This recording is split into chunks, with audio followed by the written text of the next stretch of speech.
अच्छा शाह साहब बताइएगा, एक फ़िल्म के बड़े चर्चे हैं, अल्लामा हाफिज़ साद शाह रिज़वी साहब ने कहा है कि ये जो हमारे सियासतदान है ये ट्रांसजेंडर सियासतदान है, बड़ा उन्होंने तनकीद का निशाना लगा, सारों को घेरे में ले लिया। हालांकि पंजाब के जो इस वक्त सीएम है उन्होंने तो उसको रोकने की कोशिश की है, लेकिन इसके बावजूद चर्चे पूरी दुनिया में हैं और ऑस्कर तक बात जा चुकी है। आपका क्या ख्याल है कि ऐसी फ़िल्म चलाने की ज़रूरत है इस ऐसे दौर के अंदर जहाँ पे पहले ही फितने इतने रूज पे हैं? बिल्कुल, हमारे कायद ने फरमाया, बिल्कुल, ये जब पाकिस्तान बना इस्लाम के नाम पर है, तो ये है जब इस्लाम का किला, इसको कहते हैं कि ये इस्लामी मुल्क है, फिर इसके अंदर इस्लाम के ख़िलाफ़ चीज़ें कैसे चल सकती हैं? बिल्कुल, इसके अंदर इस्लाम के मुखालिफ चीज़ें कैसे चल सकती है? और जो आप कह रहे हैं कि पंजाब के उसकी हुकूमत ने रोकने की कोशिश, कहाँ रोकने की कोशिश की है? वो देखिए चल तो वैसे रहे हैं, देखिए चल तो रहे हैं ना, ये रोकने की कोशिश तो ना हुई ना। ये तो वो हुआ वही ज़ालकुल्लज़ीन आमनु क़ालू आमन्ना, इधर बैठ कर बात की कि हम आपके साथ हैं, उधर कहें कि हम आपके साथ हैं। ये तो सिर्फ कौम को खेलने के लिए वो जैसे कहता था कि आप थोड़ा सा इस्लामी टच भी दे दें, ये टच दे रहे हैं सिर्फ, और कुछ नहीं है। अच्छा, मेरा आपसे सवाल है कि तहरीक लब्बैक या रसूलुल्लाह पाकिस्तान पे बड़े क्रैक डाउन्स हुए हैं, नून लीग के दौर में भी और पीटीआई के दौर में भी, लेकिन आजकल जो ट्रेंड देखा जाता है कि दौरे हुकूमत अगर नून लीग का चल रहा है और गुस्ताखी होती है तो पीटीआई वाले कहते हैं, मुतालबा करते हैं कि तहरीक लब्बैक वाले कहाँ हैं। ठीक है, अगर पीटीआई के दौर में होती है तो नून लीग वाले मुतालबा करते हैं, सिर्फ तहरीक लब्बैक या रसूलुल्लाह पाकिस्तान से क्यों मुतालबा किया जाता है? क्यों जी, अल्हम्दुलिल्लाह उनको पता है कि मुसलमान ये हैं, और उनको पता ये भी है कि गैरत भी इन्हीं लोगों में है, और उनको पता है कि ये लोग इस्लाम के बारे में कोई भी बात करे ये बर्दाश्त नहीं करते। और बाकी बात ये है कि जो लोग ये कहते हैं कि भी वो कहते हैं इनको नज़र नहीं आए, वो कहते हैं इनको नज़र नहीं आए, तो वो इकबाल का शेर है, ज़ाग ये कहता है कि बदनुमा है तेरे पर, शपरक ये कहती है कि कोरे चश्मो बेहुनर। इकबाल कहता है, कौवा कहता है शाहीन को भी उसके जो हैं पर मुझे अच्छे नहीं लगते, और चमगादड़ कहता है शाहीन को, आप समझ लें कि कौवा पीटीआई हो गई, वो शाहीन को कहता है कि यार ये हमें अच्छे नहीं लगते, हमें कहता है। और शपरक ये कहती है, वो चमगादड़ है, वो कहता है उसको खुद रात को नज़र नहीं आता, वो कहती है ये भी अंधे हैं, मुझे नज़र नहीं आता तो शाहीन भी अंधा है। तो बात ये है अल्हम्दुलिल्लाह हम तो बिल्कुल शफाफ तरीके से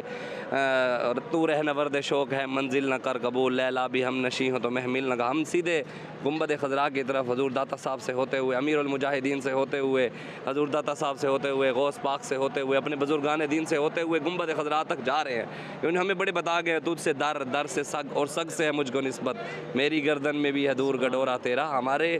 हम अकेले हैं ही नहीं अल्हम्दुलिल्लाह, हमारे पीछे हाथ हैं बुजुर्गान दीन के, और हमारे पीछे बाबा जी का हाथ है। बिल्कुल हम इन चीज़ों से बिल्कुल कोई परेशानी नहीं है। साहब देखें, जब हमारे जो करंट वज़ीर आज़म है वो दौरा करते हैं बाहर का, तो फ्रांस के जो है उनका जो उस वक्त का उनका जो अपना पीएम है उसके साथ तस्वीरें हैं, मिल रहे हैं, सारा कुछ हो रहा है। अब सोशल मीडिया के ऊपर एक बहुत बड़ा कोहराम मचा था। वो कहते हैं कि पहले तो ये खुद ही बातें कर रहे हैं, अब ये चुप करके बैठे हुए हैं, और नून लीग के दौर के अंदर ये ख़ास तौर पे इनकी खामोशी कुछ ज़्यादा ही हो गई है। इस बारे में क्या कहें, क्योंकि लोग इस चीज़ को बड़ा एक फसादी तौर पे लेके चल रहे हैं और कह रहे हैं कि शायद ये नून लीग के साथ इनका कोई इल्हाक है या कोई मामला आता है, क्योंकि सारी बात है अपोजिशन में तो पीटीआई है, वो सारी जमातों को एक साइड पे करके अपने आप को अकेला मुजाहिद समझ रहे हैं। वो सिर्फ एक प्रोपेगेंडा कर रहे हैं, नहीं तो कल कायद मोहतरम ने बात की है कि आप महंगाई के खिलाफ नहीं, सवाल किया था, उन्होंने कहा महंगाई के खिलाफ नहीं निकलते, उन्होंने कहा आप कवरेज नहीं देते। बात ये हम हर जगह निकलते हैं, हर किसी के खिलाफ। आप देखिए ना, बात ये है कि